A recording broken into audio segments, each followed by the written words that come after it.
Good morning, student. Welcome to Silver Bells Mansarovar Online Education. Myself, Vinod Trivedi. Today, we are going to discuss about chapter number 9. The topic is sanctuaries, national parks, and bioreserves. Sanctuaries, national parks, and bioreserves are established for the protection of wildlife. All these three words sound like synonyms, but there is some difference. Let us be familiar with them. Actually, sanctuaries, national park, and bioreserves. The intention of three of them, we can say nearby the same, but there is a differentiate between sanctuary, national parks, and bioreserves. So one by one, we are going to discuss after getting the clear idea about, so we can understand the difference also, and that thing can be asked. Okay, difference. A sanctuary, human activities are permitted within certain limit. In sanctuary, human activity means what? Nearby sanctuary, okay, there is a big area of forestry which is preserved by the government, but nearby people, those people who are living, they can have right, okay, for certain activity, okay, in particular limit. Suppose they can send their cattle for grazing, but there is also they have to give assurity, they because of that forest must not damaged the area of that particular sanctuary. Human activities are permitted within certain limit. Domesticated animal can be allowed to graze after due permission from the authority. Okay, nearby, whichever authority is responsible of the government department. Okay, first of all, they have to get the permission. Farmers, they have to get the permission for what say grazing of their cattle, and also they have to follow the rules, okay, which are given by the authority. Then next,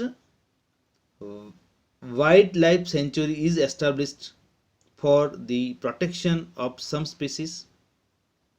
The sanctuary can be established by government after certain process. Okay, after certain process, sanctuary can be established by the government process. Then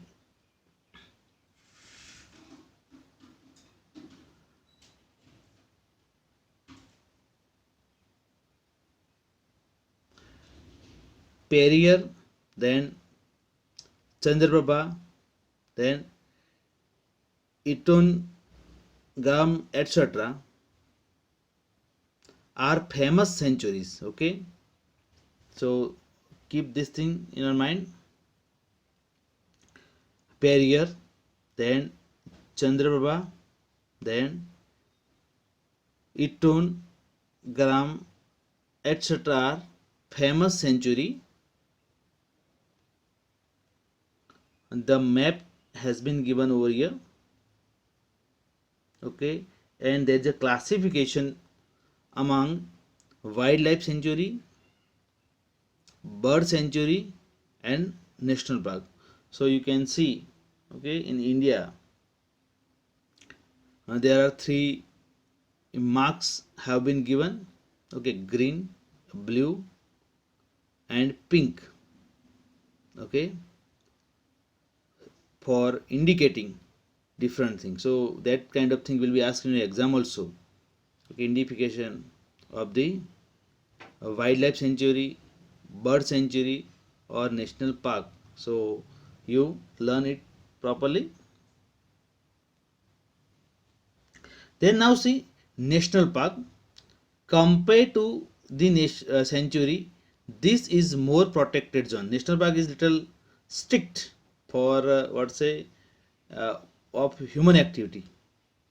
Which were compared to the sanctuary, this is more protected zone. More than one ecosystem is included here. there is a complete ban on animal grazing. Okay, in national park, a farmer cannot send their cattle for grazing. Okay, there is a difference with the sanctuary. It is not centered around one species as it is in a sanctuary. Okay, it is not centered around one species, not particular for one species. It is established through the coordination of state and central government. Okay, both governments are responsible, state government and central government. Then Kaziranga, Corbett, Velavdar, Marine National Park, Gir,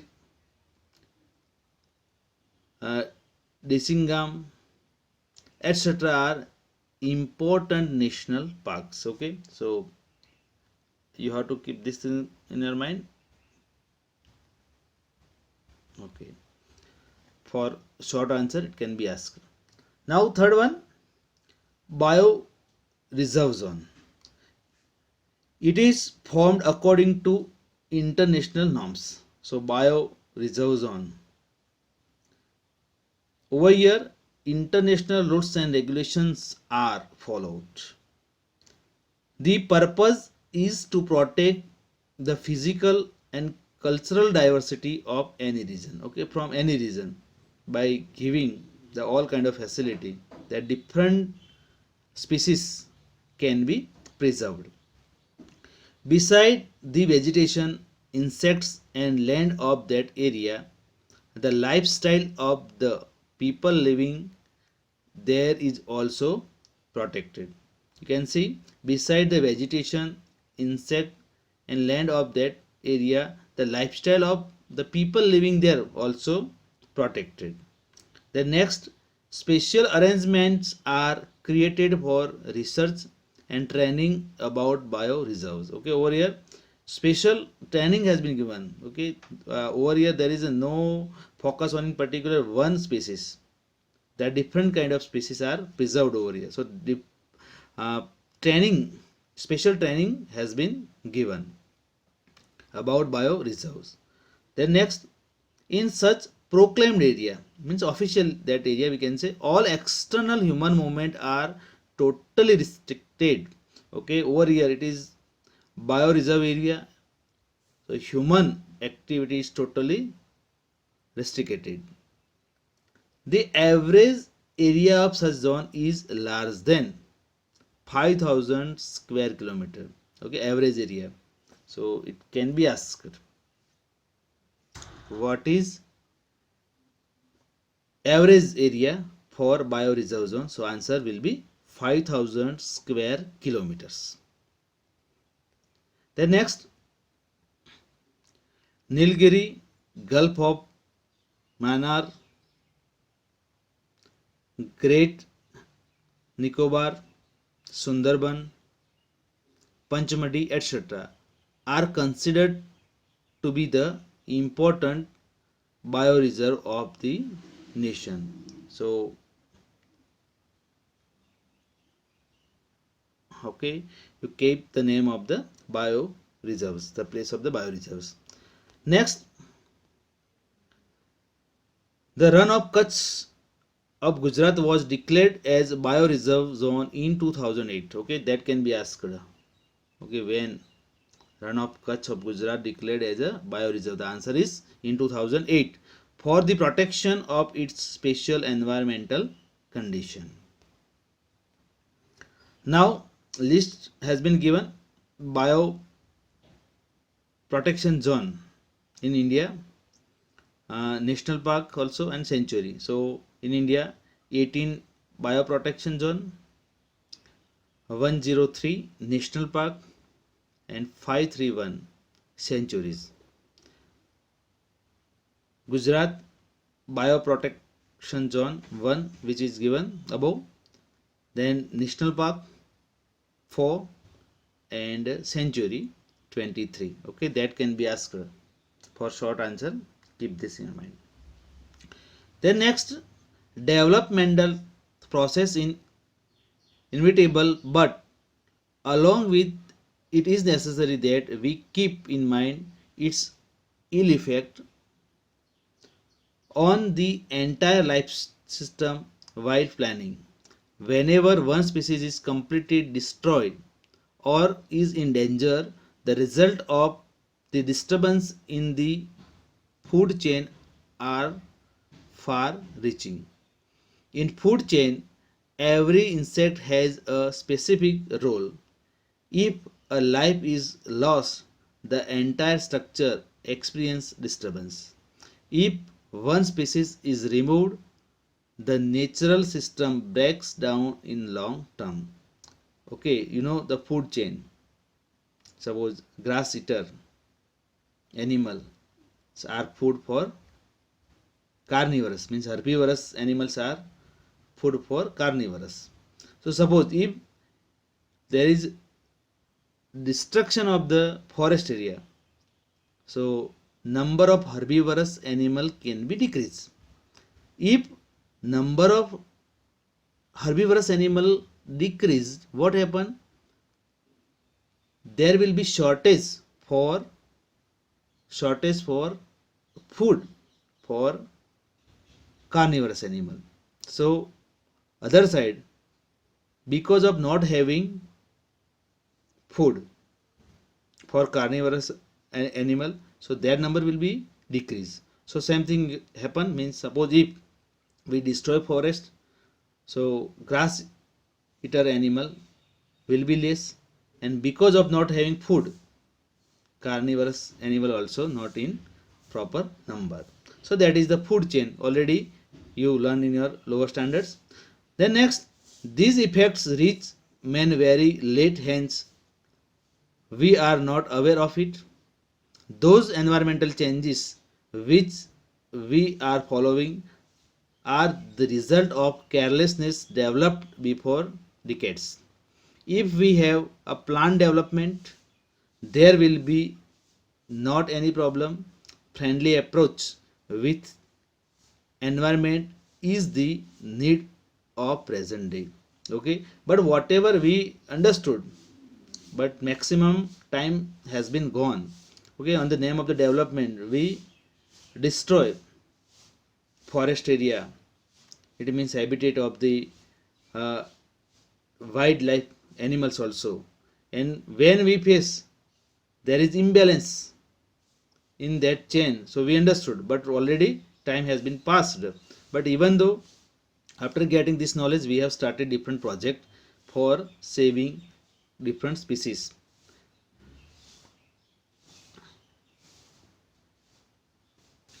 Now friends, things to know.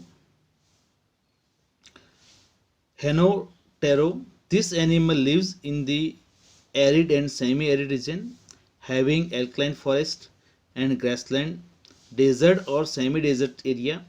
It lives in greater and smaller run of Kutch of Gujarat. Okay, that can be asked. Bani and in Narayan Sarovar Sanctuary. Okay, where it is found? So that area, Bani. Okay, and in Narayan Sarovar Sanctuary. It can be identified as it is slightly taller than the fox. It has fleshy round mouth and has high ears. It hunts smaller birds and animals. Its existence can be known by its footprint. Okay, its existence we can know by seeing footprints. Now next, okay, dugong. This is an aquatic animal. It is a water animal. It is seen very small number along the western sea coast of India. Beside, it is also found along the sea coast of East Africa, Southeast Asian sea coast, and northern coast of Australia. Seagrass and vegetation is its main food, but occasionally it also eats aquatic animals. It is widely hunted for its meat and fat. Earlier, this Dugong was found frequently along Gujarat coast, especially along Saurashtra coast, but today it is rarely seen along Gujarat coast. So it is seen in very small number along the western sea coast of India. Beside that, where it is found,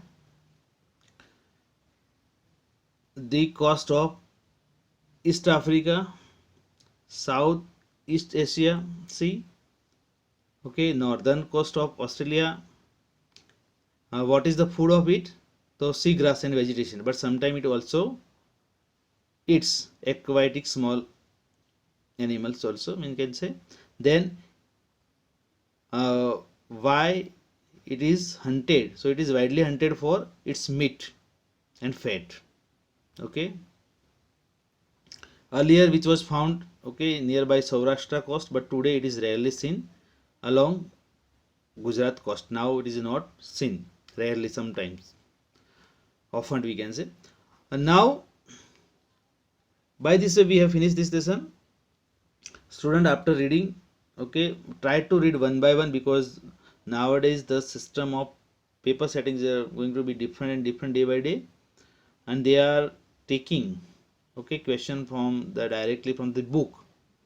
So please read as possible 2-3 time read the lesson, so you can have a clear idea regarding the topic, as well as you can have a much grip on MCQs type of question, a short question.